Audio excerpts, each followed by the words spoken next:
Hi, I'm Noah Tebow with VCA Church, and this is an honest discussion on peace. So, about 2 years ago, some of you might know this watching, most of you probably don't, I had some issues with my mom. This is about 2 years ago, and long story short, there was these tiny little blisters on there that were popping and causing my lung to collapse. And I went to the doctor and they said, the only way we can stop this from happening is if we do surgery. They would have to go in there and basically pop all the blisters and seal up the lung and do all this stuff. So anyway, eventually they scheduled a day for surgery, went for the surgery, and it was a very stressful period of time, as you can imagine. Waiting for the surgery to happen in the pre-op room, and then afterwards in the room. But there's one specific period of time that is stuck in my mind today, that to me is the embodiment of disruption and the embodiment of frustration and panic and everything that comes from these types of moments. And it was during the night. So after this day of surgery, it was a long day, I was up early, obviously I had surgery, and I was tired, I was out of it, and I'm in a hospital bed, which isn't the most comfortable, in a foreign place. And it was just, I was ready to go to bed, I was ready for the day to end. But since I had just had surgery, and maybe some of you have been in that similar situation, the nurses have to check on you and check your vitals and make sure that you're doing okay after that surgery. So every hour, on the hour, the entire night, somebody would come in and wake me up so they can take my blood pressure, check my vitals, make sure everything was okay. So I could not sleep for any longer than 50 minutes at a time without somebody coming in to wake me up and check on me.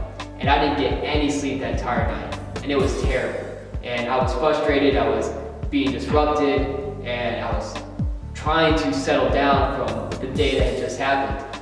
And there was no peace that entire day. From the moment I woke up to the moment I left the hospital the next day, I didn't have any peace. And even after that, I couldn't sleep, I still had some pain and still had some issues after the fact.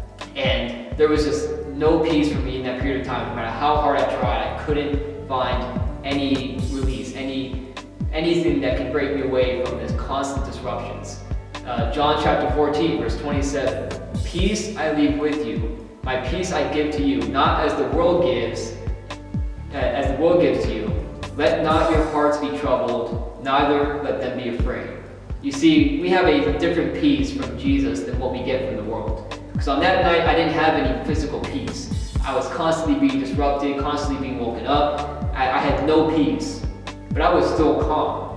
I was still had a spiritual peace because I knew going into that surgery, going into that night, and going into that series of events that my hope wasn't in the doctors, it wasn't in the hospital, it wasn't in the surgery, it was in Jesus.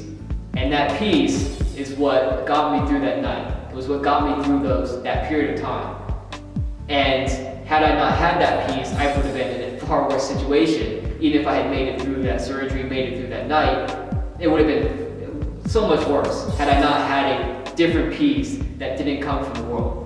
And I encourage the same for you. Find that peace, regardless of the situation, whether it's surgery, whether it's a sickness, whether it's financial worries, whatever it is. Don't focus on finding peace in this world, because even if you find it, it won't last long and it won't be that good. We need to find peace that doesn't come from the world, but comes from God. Because that's the only peace that can last, that's the only peace that will be true. So for more full-length sermons and new content daily, go to vcachurch.com.